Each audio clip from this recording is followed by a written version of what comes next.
Okay, welcome to a new episode of Nate's MMA Corner. I'm Nate, and if you watch my show, you're in my corner. Today's episode is a post-fight show for Lineker versus Dodson, UFC Bantamweight Clash of the Ages.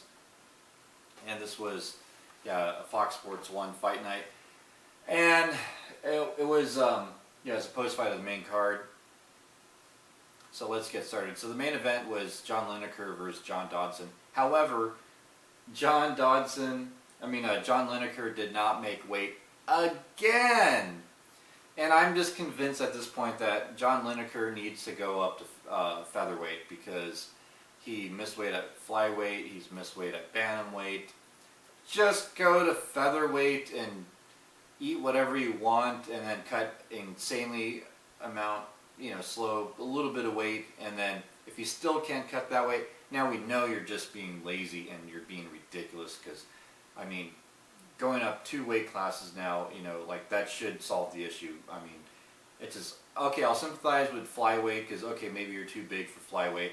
Bantamweight, okay, maybe, but just go to featherweight so that way we can see you fight and always make weight and not have any issues, and you'll probably still do okay.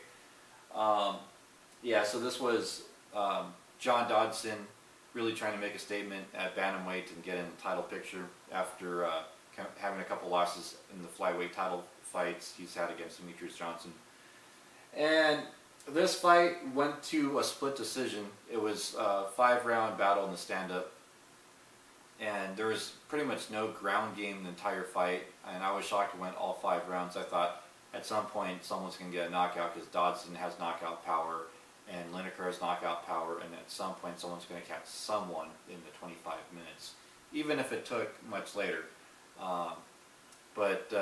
Lineker ate some big shots. He ate some big head kicks. And Dodson put on a striking clinic. I kind of felt like Dodson won the fight, but I could see the judges how they felt with Lineker really pushing forward and Dodson running around. But as Dodson was running around, he was also landing some shots.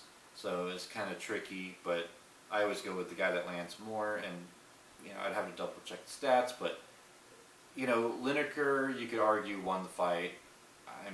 Because it just, all the, aggression, control, octagon control, I get it. That's not always accounted for, but strikes are accounted for. So, but you got to factor in all the other stuff, and what if strikes are neck and neck? Some people were booing when John Lineker got the split decision win. I felt like Dodson won, but again, I won't argue with Lineker winning, and it was pretty much a stand-up war in the kickboxing realm. Kickboxing clinic on both of them. And so, Lineker wins split decision. And then also in the co-main event on the main card, we had another catchweight bout because Alex Oliveira did not make weight. And this was supposed to be a lightweight fight against former Bellator champion Will Brooks going up against Alex Oliveira, turned into catchweight bout because Alex Oliveira did not make weight. And it was TKO punches, round 3 minutes and 30 seconds, and Alex Oliveira always has great kickboxing, and this fight proved no different. It's TKO punches round 3, and Alex Oliveira, I think, just stay at featherweight or welterweight. Alex Oliveira, I think, is fine at welterweight. He can still display his striking and have decent cardio, so just go to welterweight. And he said that too on the card that he's just not going to mess around and go to welterweight. It was a good win for Alex Oliveira. And then also on the main card, in the welterweight division, we had Zach Otto versus Josh Berkman. Now this one I picked Josh Berkman, and his experience, and he's had some big wins in the last few years, I believe over John Fitch in World Series of Fighting, and he was the Ultimate Fighter 2 veteran. And Zach Otto comes in on short notice and gets a big win here, decision split. This fight, it was, Berkman had some of his moments in stand-up, But Zach Otto, I think he was more, he had more powerful strikes, and you could feel it and just see it. And Zach Otto was really landing some good clean shots, and yeah, it won him the fight, I think. And so yeah, Zach Otto won at welterweight, really making a splash in the UFC welterweight division now against a game and name opponent, Josh Berkman.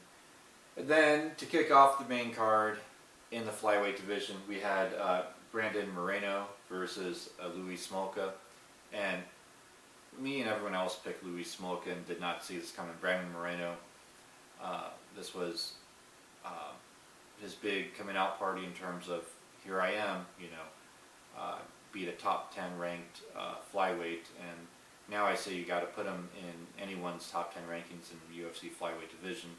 And you know, a few wins away, 2-3 wins away from a title shot at this point when you think about it. I mean, with Demetrius Johnson still being champion,